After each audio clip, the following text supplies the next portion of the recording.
JO 2021 en direct. Kipchoge vainqueur du marathon. Ryan Reloel échoue aux portes de la finale.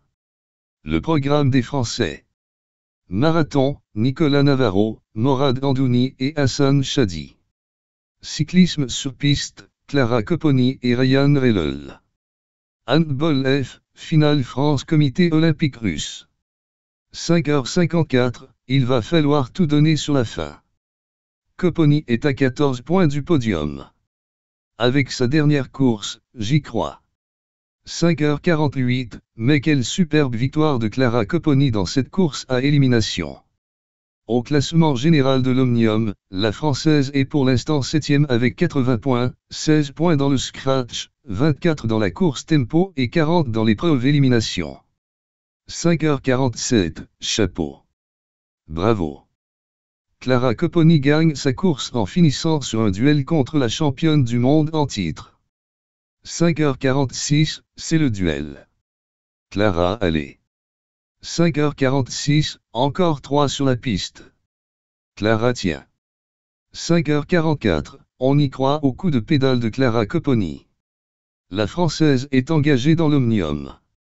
Elle assure. Elle est pour l'instant 3e. 4h40, dans la légende. Après cette parenthèse malheureuse en cyclisme, je vous retransporte dans les résultats du marathon. Et je n'ai qu'un seul mot, impressionnant. Ah non, 6 gens et un deuxième, légendaire. Dans les rues de Sapporo, on a eu à le nom du plus grand marathonien de l'histoire, Eliud Kipchoge.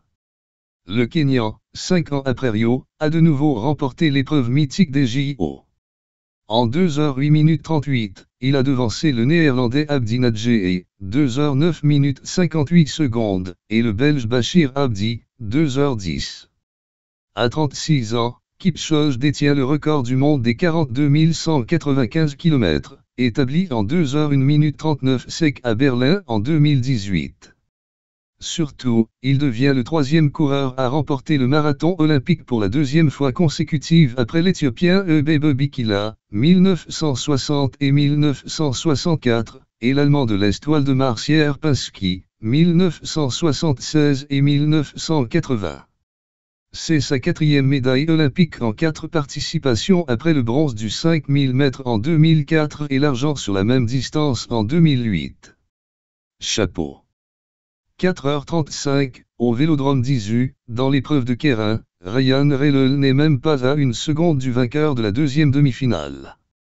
Le Malaisien Wang boucle ses tours en 9:0903.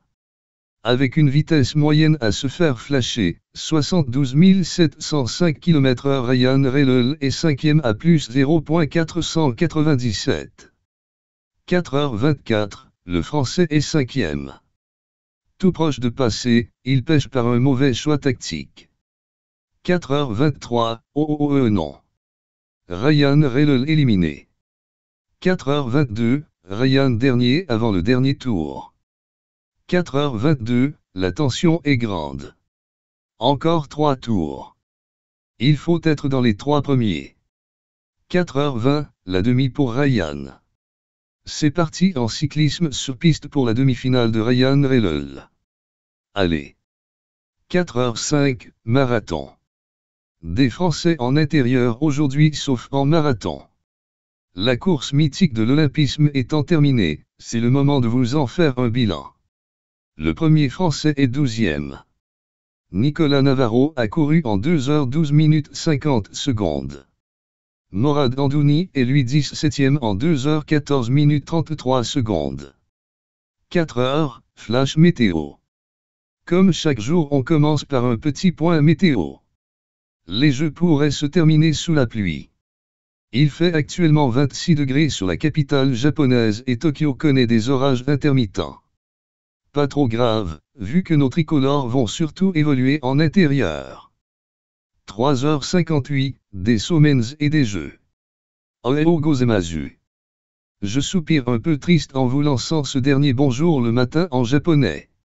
Devant un bol de Somens, je m'apprête à lancer le live de la nuit de cette ultime journée olympique. Et il y aura au moins une médaille française en Inde pour les Bleus. En or bien sûr.